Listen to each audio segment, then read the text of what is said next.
Отказ от Daydream на NCT 127. Откъде този вятър дойде? Тласкаме стъпка след стъпка все напред.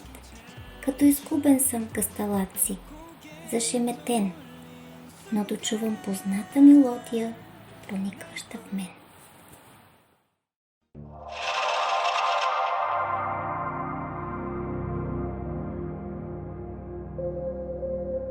Здравейте с новия епизод на мини реакшън поредицата, която идейно е свързана с мини Вегето. Снощи гледах филма Born Champion и автентичната игра на главния герой много ме впечатли и след като се поразрових, стана ясно, че всъщност целият филм е по негова идея и писмото послание в края също е от него самия. И понеже много обичам нещата, които ме впечатляват да ги споделям, препоръчвам този филм.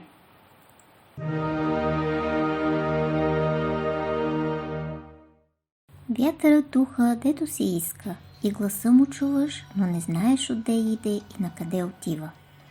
Тъй бива и всеки го роден от духа. And now the playtime. И така, не мога да разгадая всички послания в продукцията на SM Entertainment, но що се отнася до любимите ми групи EXO и NCT, нещо постоянно ми вибрира и ме радва на финно, интуитивно ниво. Може да е скритата метафизика, в която няма застинали категории на добро и зло и сам трябва всичко да преценяваш, т.е. да виждаш отвъд фактите. Може да е и безспорното утвърждаване на една по-висока реалност, в която недъзите на настоящата са преборени и преодоляни. Стъпка по стъпка, трудност по трудност, мечта по мечта.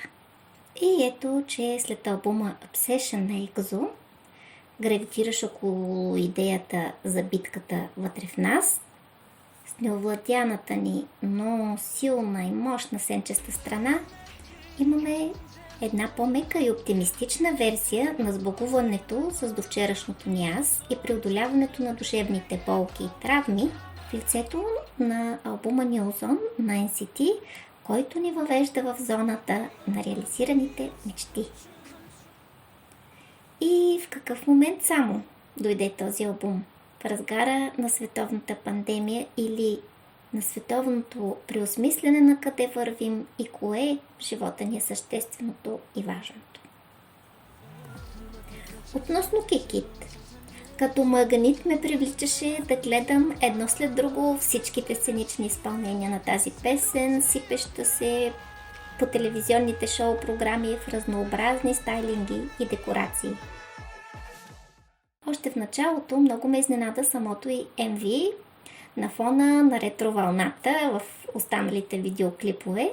Много приятно изненадване бе при това, заради любимия източен дух като визия с черно-жълтата стилистика в чест на Брус Ли. Отделно от това особено ми хареса прелюдията.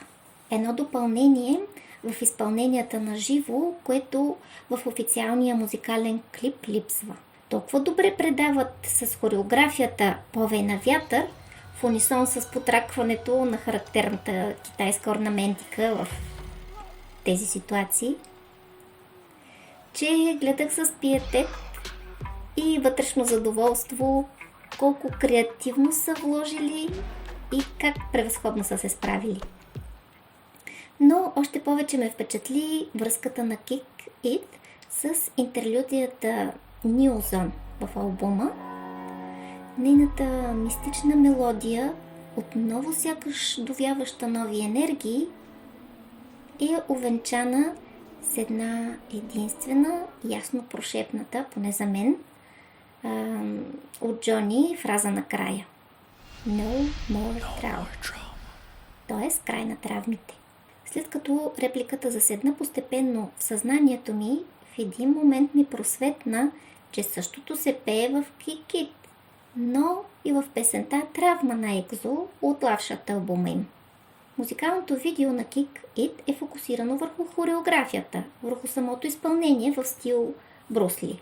И въпреки това сценаристите са намерили начини да не пропуснат обичайните си идеи. Гледах коментарното студио на момчетата, в което акцентираха определени моменти и се усмихвах отново на виртуозността и в асоциациите. Обърнаха ни внимание на водещия момент, даващ името на песента, на кик елементите, т.е. ритмика, с който във филма Inception се даваше тласък за събуждане в друго ниво. А може да се каже и за събуждането на вътрешното ни свръх-аз. Подчертаваха, че железните фигури, Iron Man, супергероят, свръхчовекът, са самите те. Why are there like the Iron Man in the music video? The iron the people, robotic people. The robotic Oh, stuff. that's us. That's us. Oh, that is us. Yeah. Yeah. It's us. 'Cause like И Джихюн изглежда в следващия кадър като истински бос. Нали, тук веднага правим асоциация към песента Бос. Тоест Бог, имайки предвид главната идея на тази песен. След това идва най-красивата музикална част с високия тон на Теил, пеейки как After Darkness I'm Born Again, което бе коментирано ето така. Когато се раждаме отново, като орли и отлитаме надалеч. Между другото, темата за орела съм е предвидила за коментиране в следващия епизод. this part also feels good. What do you Yeah. think? It's like the Mark's adrenaline. rap Oh. part and this part is the most fun part to dance. This is cool No, too. actually, Подсказват ни също, че те са в техния град, Нилзон, чието декори веднага ми навяха асоциации с симулацията в Матрицата, където Нио тренираше с Морфей бойни изкуства, но още по-силна е приликата с обстановката от началото на Inception. А Джони накрая заковава пояснително. Like this Това is е вътре в like съня. inside the dream. This part. wow, like are we in Like the dream? yeah, like regular. Like you know that city. Yeah. This is N Това city. Сити е NCT. Wait, so is this the Inception? Yeah. Като в Inception ли? Да. Накратко, изваждайки главното от текста на песента, имаме нещо такова като асоциативна мозайка, което възприемам, нали, като събуждане на вътрешното ни аз. Сам творя своя свят. Вътре в мен. Невъобразимото. Нови хоризонти. Разкриване. След тъмата се раждам отново. Раздавам наляво, надясно. New things. Празнуваме моя рожден ден. Шими, което се превежда като танцуване, но е по-скоро вибриране. Има и този нюанс в думата. Огън разпалвам. Нагоре, с движение на картините, като при скачване в асансьор. И си имаме и песен Elevator в албума, между другото. И последно, моят покрив, т.е. примерно връхната седма чакра, е в Вселената. Това си изваждаме от текста на песента. А ако тръгнем по следата на израза Шими, много добре познат на всеки почитател на Екзо от песента им Коко Боб от албума The War, ще видим нанизани същите образи, но вместо в текста са дадени предимно във визиите на едно коренно различно представяне. Изваждам няколко фрейма от музикалното видео за идейно проследяване. И така, в Коко Боб Екзо са като боговете на митологиите. Слизат на земята, в материалния свят и постепенно забравят откъде са дошли и че притежават свръхсили. Заспиват. Получават тласък, отново като в Inception.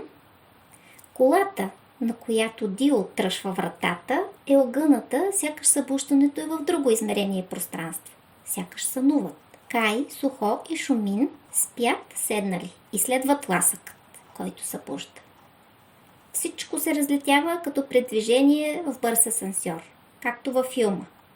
Пак образ като в Кикит имаме. Показват ни и щракват запалка, т.е. задвижването на огнената енергия в нас. Виждаме път, по който слизат надолу, в дълбините на несъзнаването. Няколко образа на въртяща се светлина, стълбище към покрив на сграда, момчетата вече са насядали там на площадката, отново образи на тласъка за събуждане и задвижени чакри. Топката от дадения и тласък се превръща в светлинно избухване високо в небесата. Тук интересното е, че ползваната в случая топка е в цветовете на корейското знаме. Тоест, в друг аспект може да имаме проекция за яркото избухване в света на самата корейска вълна.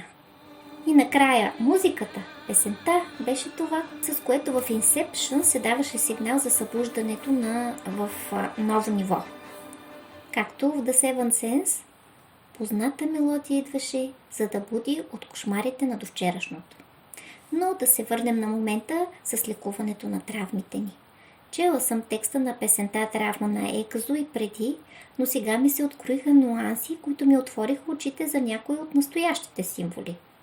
Както в много други, и в тази песен имаме изразни вариации за вечно завръщащия се кошмар на довчерашните наранявания, от които искаме най-сетне да се освободим. И какво е лечението? Осветяваме ги и започва вътрешната ни ферментация. Оставяме отворени вратите към болезнените спомени, пускайки ги да си отидат завинаги с повия на новия вятър, с който се променя погледа и осъзнаването. Вятърът на промяната. Ето защо прелюдията към Kick It започва с такава визуализация. Идването на вятър, който разклаща всичко. Разклаща устоите ни, за да ни промени.